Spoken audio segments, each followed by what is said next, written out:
Welcome to the Finance Garage podcast, your go-to podcast for navigating the world of finance. I'm Jonathan, your financial guide, bringing the latest market trends, investment strategies, and financial news that matters to you. And by the way, I'm also going to share my other passion, which is cars. At the SWU Group, we help everyday families achieve financial success. Our integrated services include financial planning, accounting, credit advisory, and estate planning. We're here to guide and support you every step of the way, from custom investment strategies to maximizing tax efficiency. We ensure your financial goals are met with peace of mind. Visit simonwu.com.au for more information.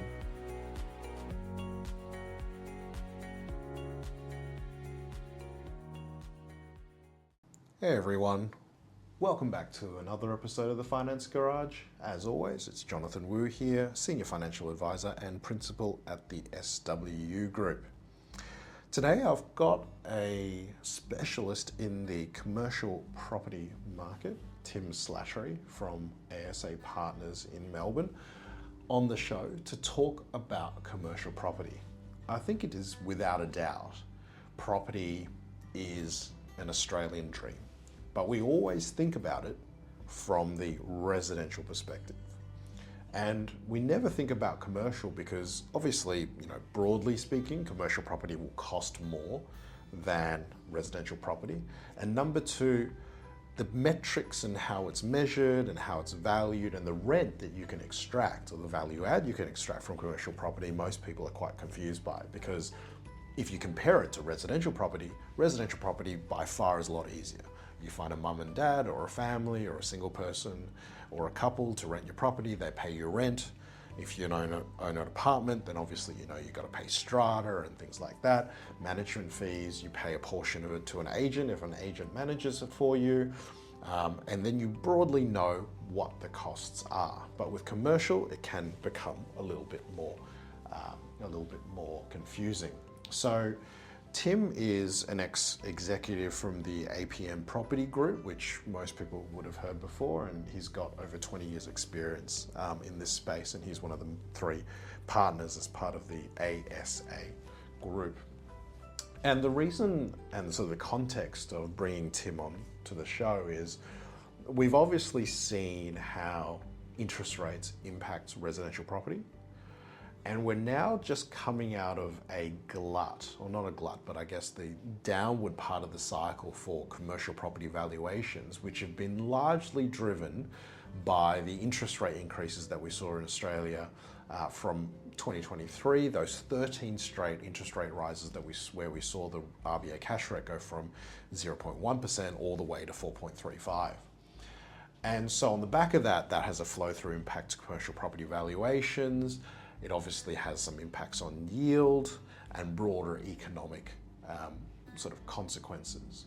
So because of the fact that commercial property is not really well understood from an investment standpoint, Tim and his business specialize in this area. That's why I brought him up to do a Q&A to sort of dispel some of the myths and to also understand what are the key drivers to commercial property and how do you value add in that asset class. So hopefully everyone enjoys the episode, and as always, if you've got any feedback, hit me up on the socials, or you can contact me directly at jonathan.wu@simonwu.com.au. And with that, enjoy. So Tim, welcome to the show. Thanks, Jonathan. Thanks for having me on.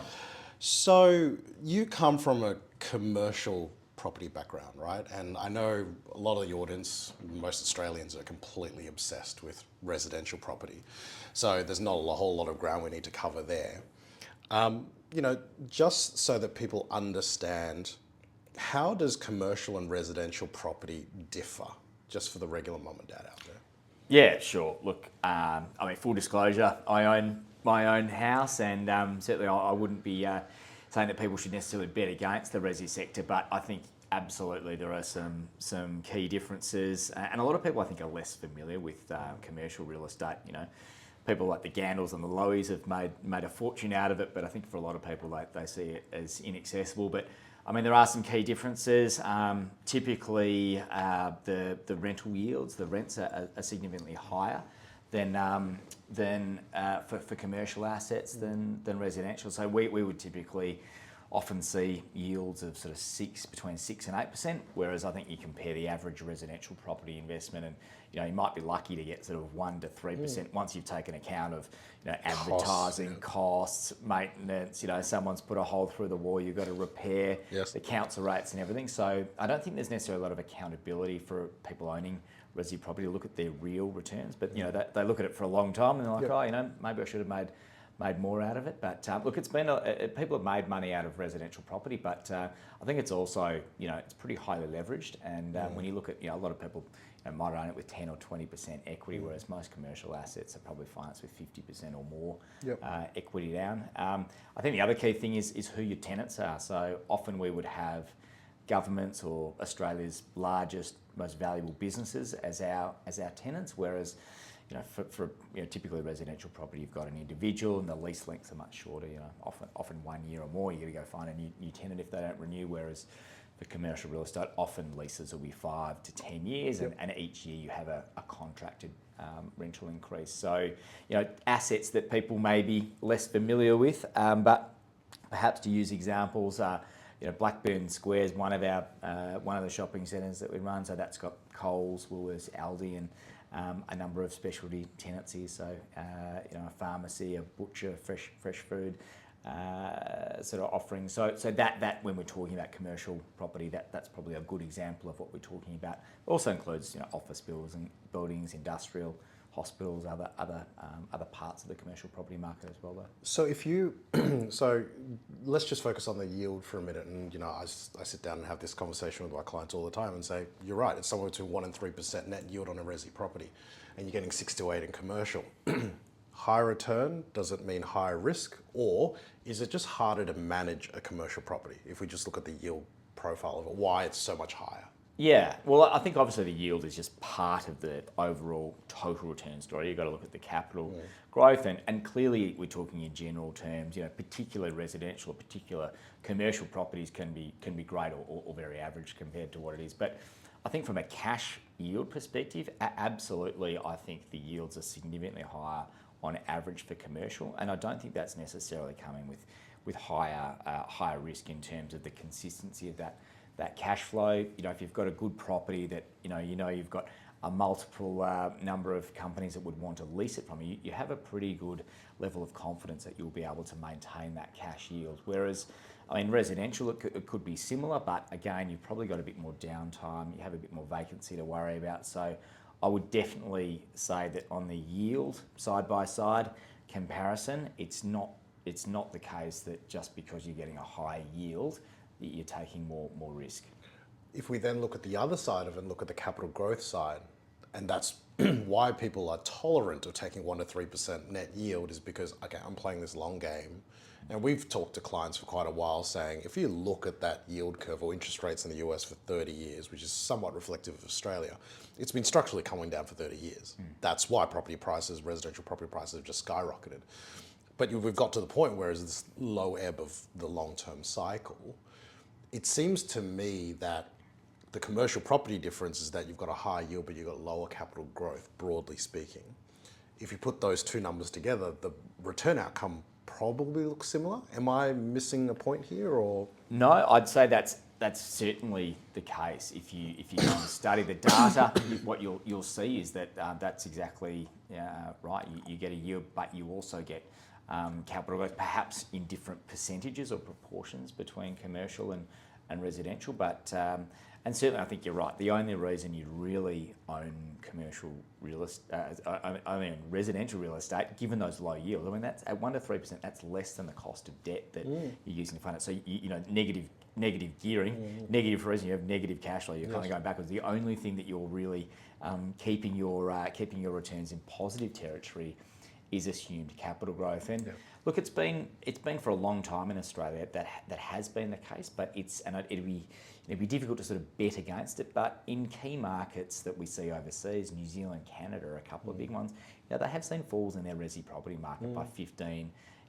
plus percent. So with high leverage levels, you definitely need to think quite carefully about how confident you are of being able to maintain that capital growth. Whereas I think with commercial, if you've got a building or property that's leased, say it's generating a 6 or 7% rental income yield, and then each year you're getting 3 or 4% linked to inflation, that means your rent's always going up, your cash flow's always going up if that's the case. And what that means is that typically all investments are valued based on their cash generating potential. Correct. So you've got the ability to see, if as long as your income's going up, typically you would also see that capital growth flowing through.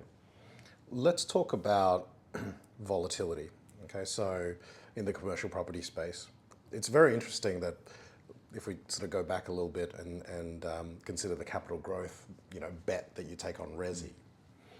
I had a client, new client, come up last week, and they own their own commercial property. Right, it was their old business, and they retired. Yeah. They leased it out to somebody else.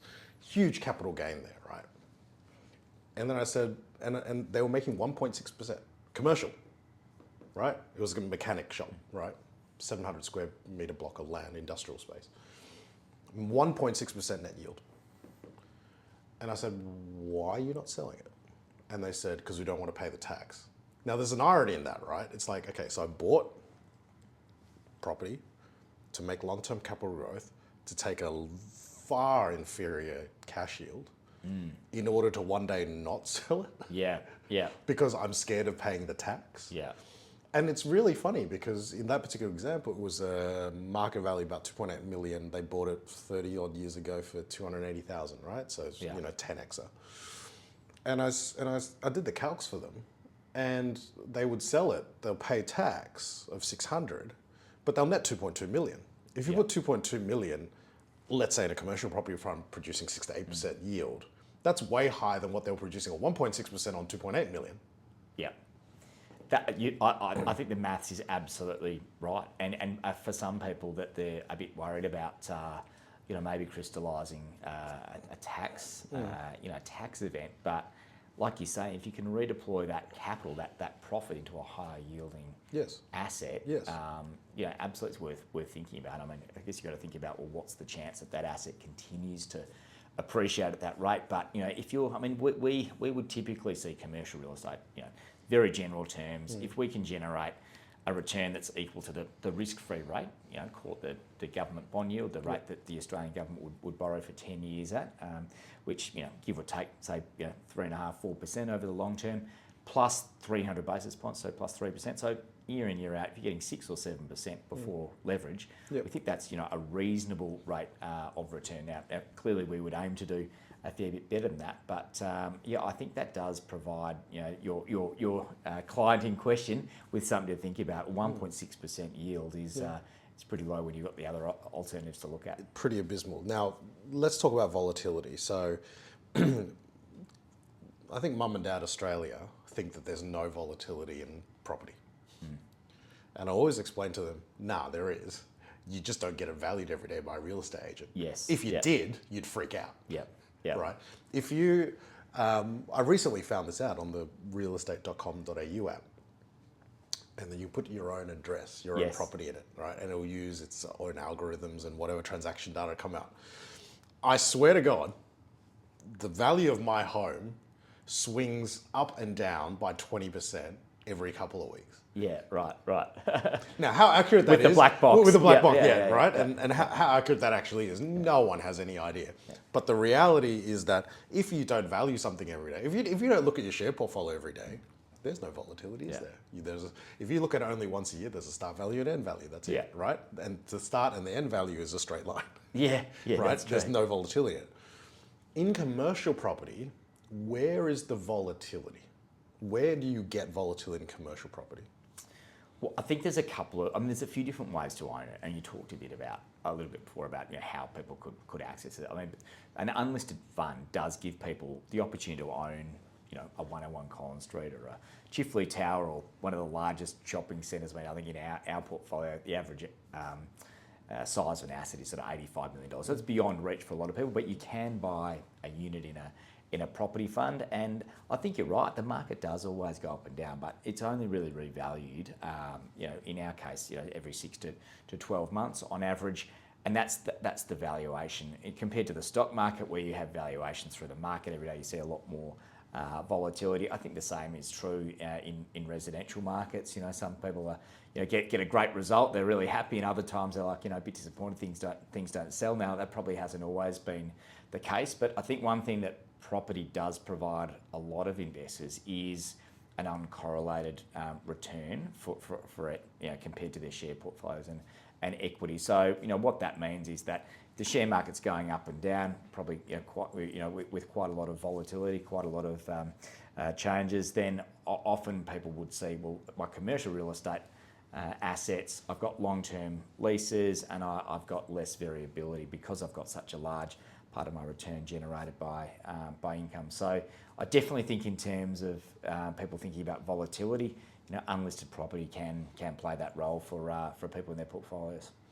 How does also, I guess, from a valuation perspective, and then we'll talk about, you know, the capital growth sort of profile. How do you eke out cap growth in commercial property? When you look at resi, it's not really based on the sum of cash flows, right? Yeah. It's based on school catchment area, right? Yeah. What did your neighbour sell it for last week on something comparable? What drives the valuation of a commercial property, and how does that differ from resi in your opinion, just to contrast it for investors?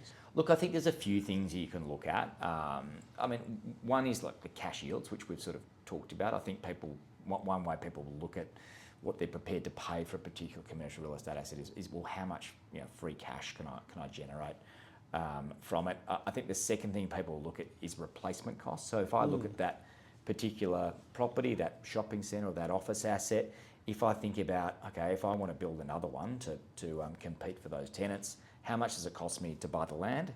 How long does it take for me, and how much do I have to pay architects and engineers and consultants to get the plans in place? And then how much do I have to pay a builder to build it? So replacement cost is something definitely worth looking at, and it's maybe less, it's perhaps a little bit less relevant for residential, but I guess some people would look at and buying a new home that's fully renovated versus a fixer-upper, and it's the same sort of way, saying, oh, well, you know, it costs me X, but then I've got to spend another $2 or $3 or, you know, $400,000 or more. So am I better off buying the property that's already done? So I think replacement cost is another thing that people will look at, and then I think the other thing people look at is growth. Like I look at this property today, and it's worth this, but if I can see that, you know, there's going to be difficulty in replacing it, I'm going to be able to get higher rental growth, we've got high occupancy, and we know there's a lot of tenants that are happy to come in and pay a higher rent, then like, well, this asset looks like it's got good upside potential. So I think they're all parts of the overall picture that you've got to look at in deciding where to place your bets. So there was an interesting period of time talking about valuations. Was that sort of COVID early on, right? Let's just say the whole calendar year of 2020 and 21. There was almost no movement in commercial property values. Yes. People were not coming to the office. Everyone was at home. Property values in office especially didn't change.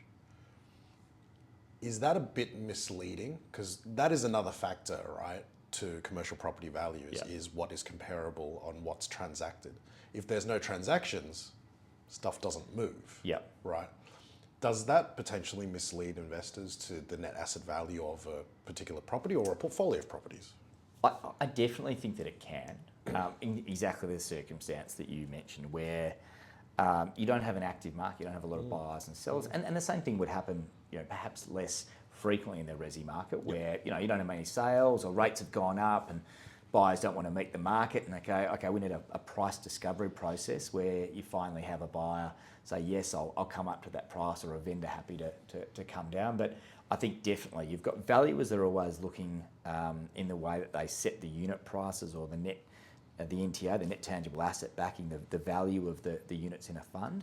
They're always looking 12 months behind, because they have to look at the market evidence. If there hasn't been a lot of evidence in the market, it's difficult for them to form that view. That's probably being, you know, reasonably fair, but that's how they work. But then at the same time, in the situation that you mentioned with the pandemic and COVID, you had, say, the listed market where you did have a proxy for property trading at big discounts. So they sort of can't 50%. They can't both be right. And I think you're absolutely right. If you were thinking about as I know you guys are, some of the best in the business, even if you're looking at advising a client to invest in, you'd be thinking quite carefully about whether that unit price really reflects the value of the asset today, or whether or not the value is more or less because you don't have a functioning market. So again, I think that's definitely a case where people will benefit from getting really good advice from people that are in the market to say, yes, these are the things you need to consider, and also working with managers that have a good track record 100%. Of doing the right thing,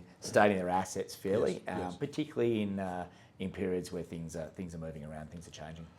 So, staying on valuations, I think a lot of mums and dads forgot that for a short period of time, the US was late 22, we were early 23 when rates went from 0 to 4.35 at the RBA.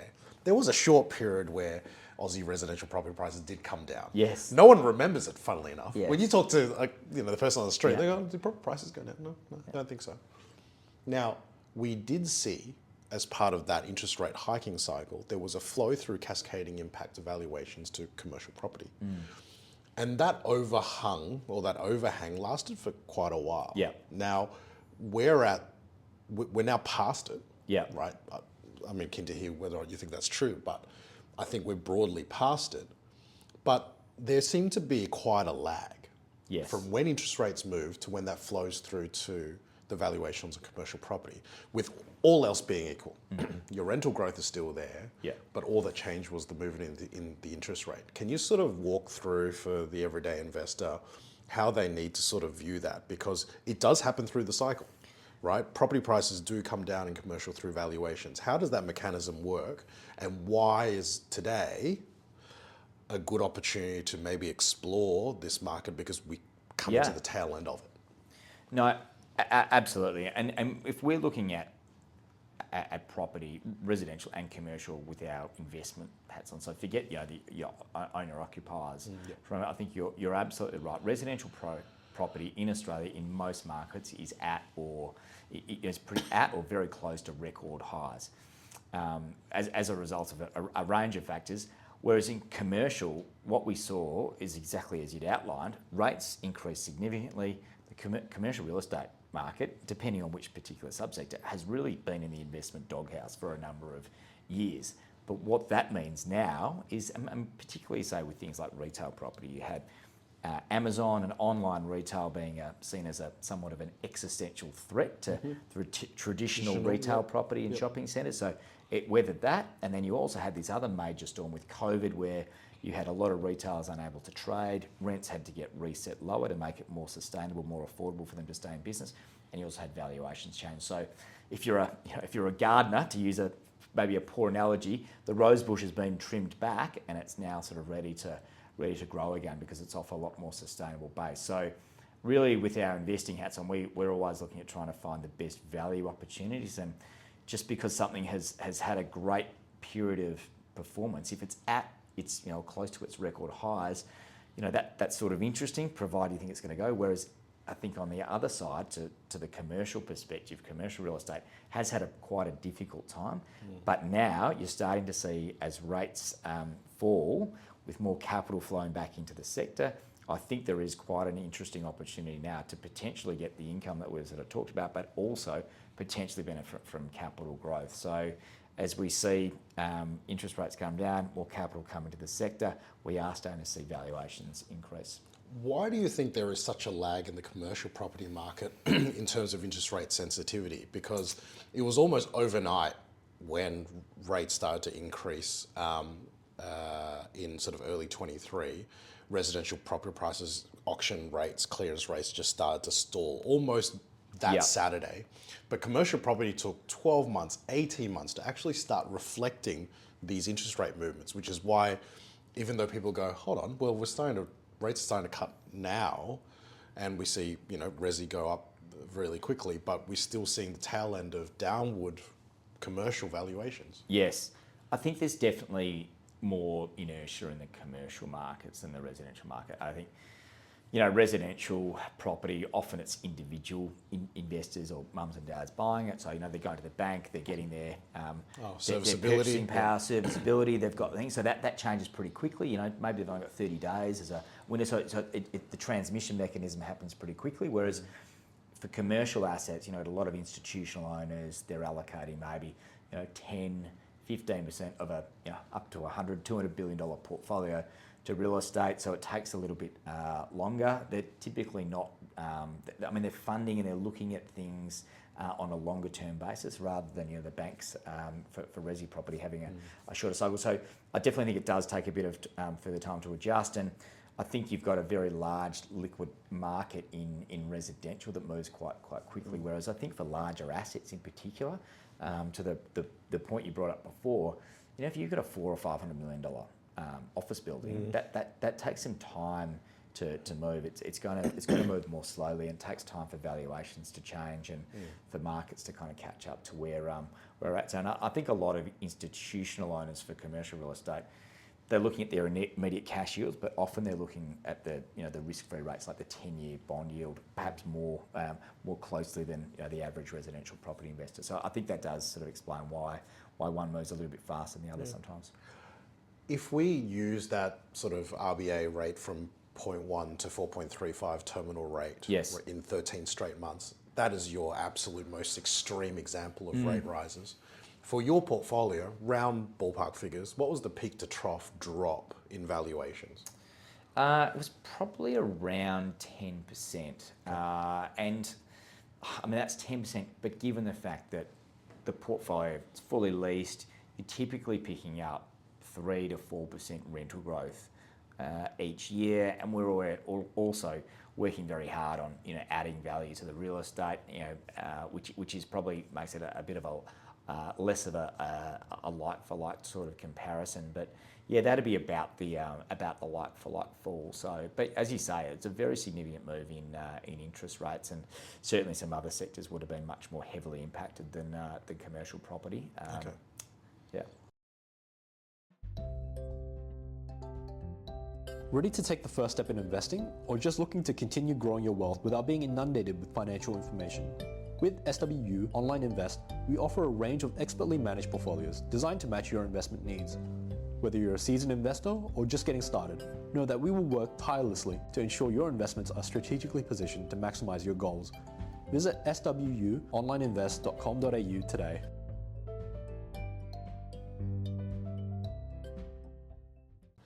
Now, with regards to some of the things that's in your portfolio, let's talk about Blackburn Square. You sort of alluded to it a bit. I know that a lot of work's been put into that. It's been a long-term sort of renovation doer-upper. Yeah. Talk us through Blackburn, because obviously we're in Sydney, you're based Sure. in Melbourne, so most people in Sydney will not know where Blackburn is. And sort of tell us how you sort of came about. The asset was already in the portfolio, but what has been done to improve it and therefore hopefully create capital growth? Yeah, sure. So this property would be one of the very best retail properties in the country. It is located 15 kilometres east of Melbourne's CBD, so that's in Melbourne's more affluent suburbs. It's got an excellent catchment area, and it's a neighbourhood shopping centre. It has Woolworths, Coles, Aldi, as well as a more upmarket fresh food offering. It's got a gym, it's got a childcare centre, it's got a pharmacy, it's got a medical centre. So really it's catering to essential daily needs retail. It's people going there because they really need to on a daily and a regular basis, rather than sort of perhaps an asset that's more exposed to fashion or discretionary retailing. And as you say, the asset benefited from a very large redevelopment. So it was taken from perhaps a relatively tired asset that had a lower quality offering with a single supermarket, to now having three of the major supermarkets, a whole lot more retail, and it's probably one of the best performing assets of its type. We've seen significant rental growth, well into the double digits, for the new leases across the portfolio that were redone last year. So that sort of speaks to the fact that when it's fully occupied and you've got a good bench of tenants looking to come into the property, that does give you the ability to drive higher rents. But it's just a great shopping centre for the local people in the area to get what they need on a daily basis.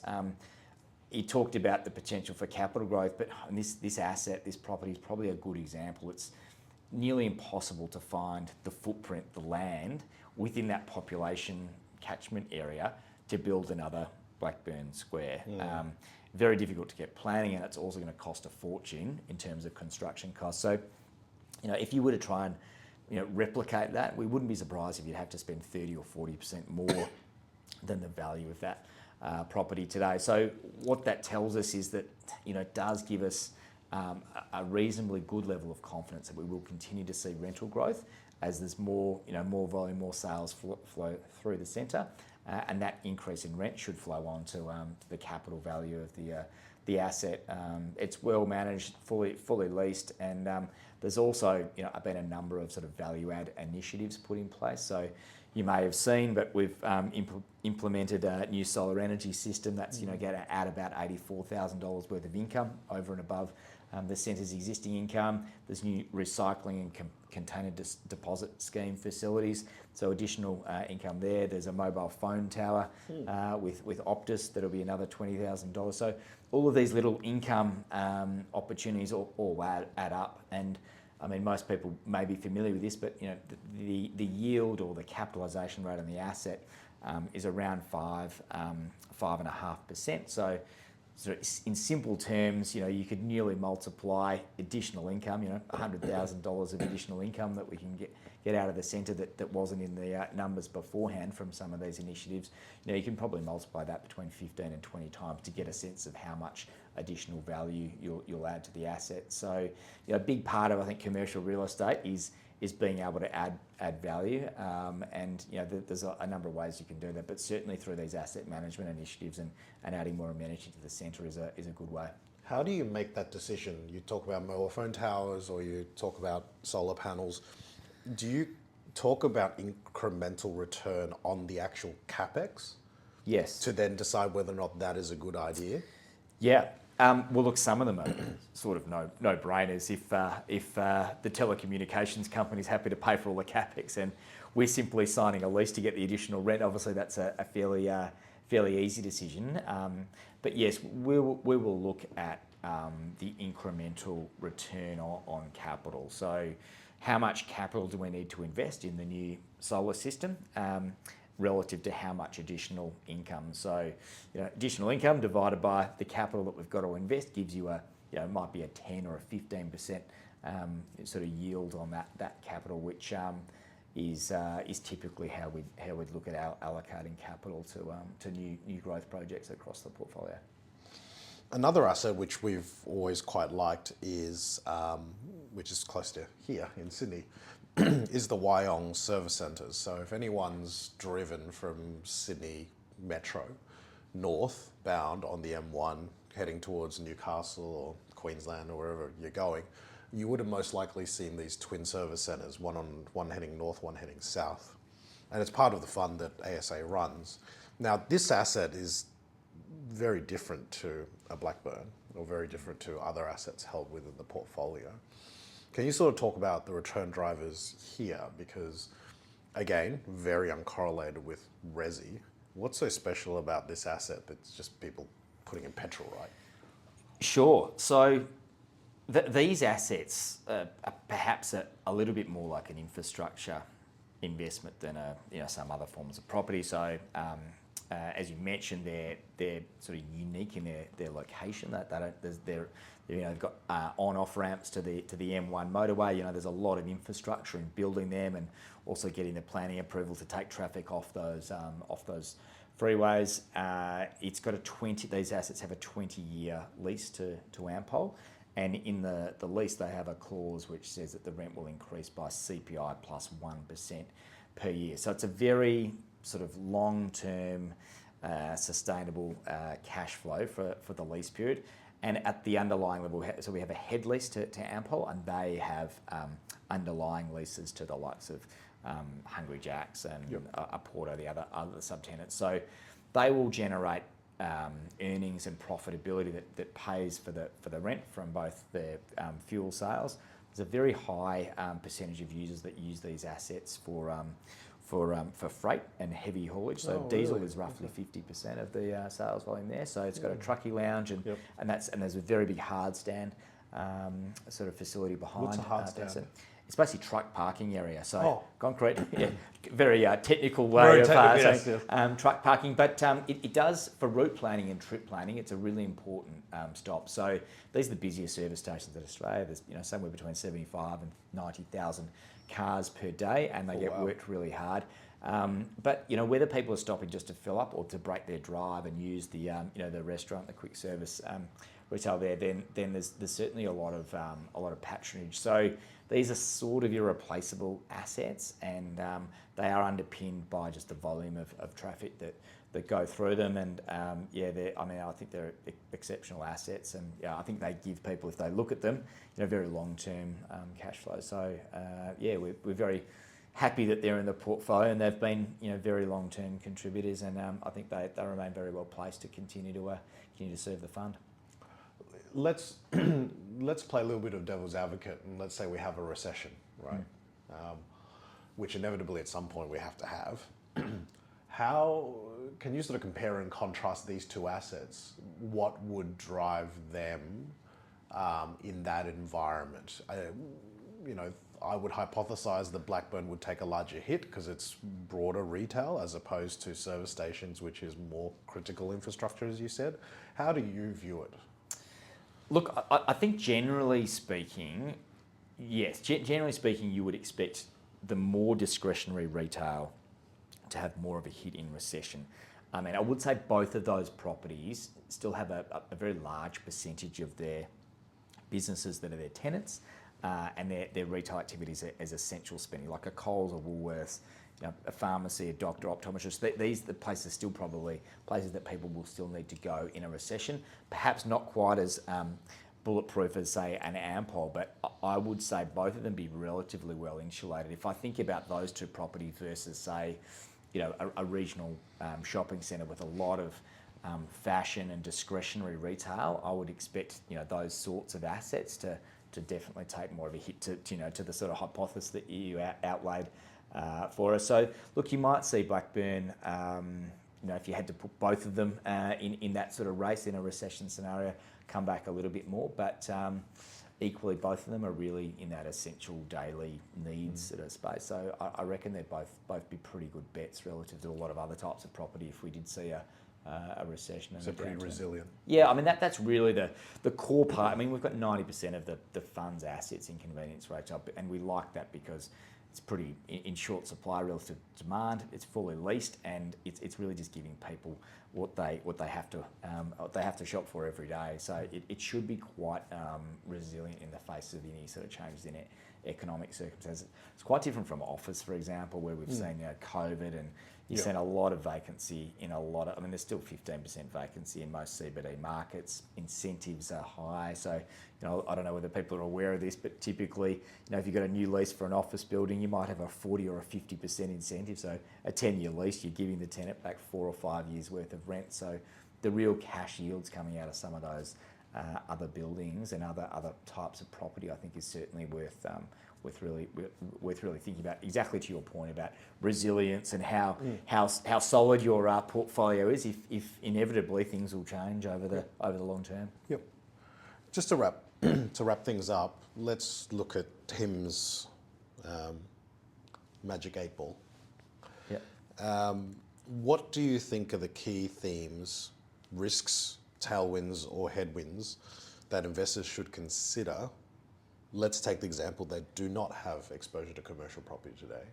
What do they need to weigh up and consider if they want to look into this space? What's the opportunity set? Yeah, I mean, look, the first thing I'd say is they should absolutely think seriously about getting professional advice. I mean, I see a lot of people that are kind of either listening to real estate agents and making it up as they go, and I'm not sure that always gives them the best outcome. So, I would certainly say do your homework, and it's worth paying for good advice for people. I think definitely think about what they want out of their investment.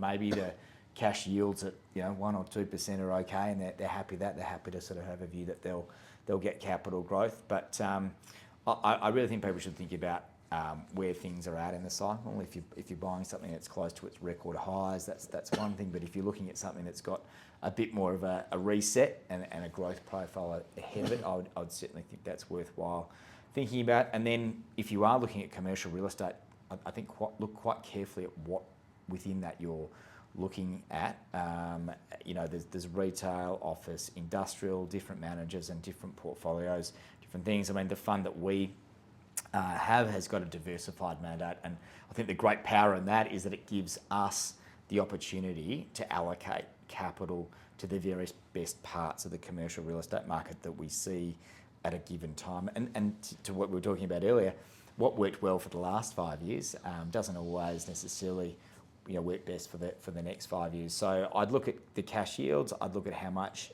debt that the funds have got, I'd look at how much capital expenditure and how much leasing needs to be done to get my returns, and I'd also look at the manager's track record of doing the right thing. I think I'd also look at how much upside, if I've got a return forecast, or how likely is it, how much upside. If I've got really blue sky assumptions for exiting a property, then obviously you need to discount that to get back to what you think is a solid set of assumptions for what you might be looking for. But definitely commercial properties, it's had a relatively challenging time, I think, for the last few years. But with the capital we're seeing now allocated back towards it, I think increasingly it's on people's radar as a good place, both to get income but also potential capital growth. So I'd certainly say it's worth people considering it and looking at where it fits in their portfolios relative to the other options they've got.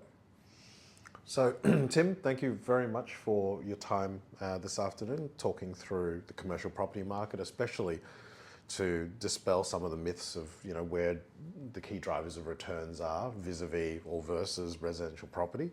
Obviously, everything that we said here today is not personal advice; it is general advice and for entertainment purposes only. Remember to listen to the disclaimer at the back end of this podcast. As always, happy to take feedback. I'm on all the socials. Otherwise, email me directly at jonathan.wu@simonwu.com.au. But otherwise, Tim, thanks very much for your time. Thanks for having me on, John. Great to be with you.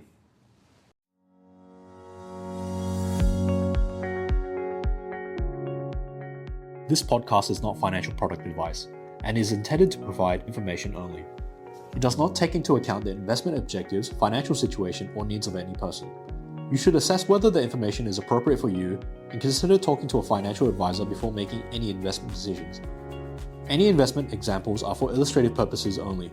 The information is taken from sources which are believed to be accurate, but Simon Wu, Jonathan Wu, SWU Financial Planning, and Personal Financial Services Limited accept no liability of any kind to any person who relies on the information contained in the podcast. Unless expressly stated, none of the information should be taken as a recommendation. For more information, please visit www.simonwu.com.au.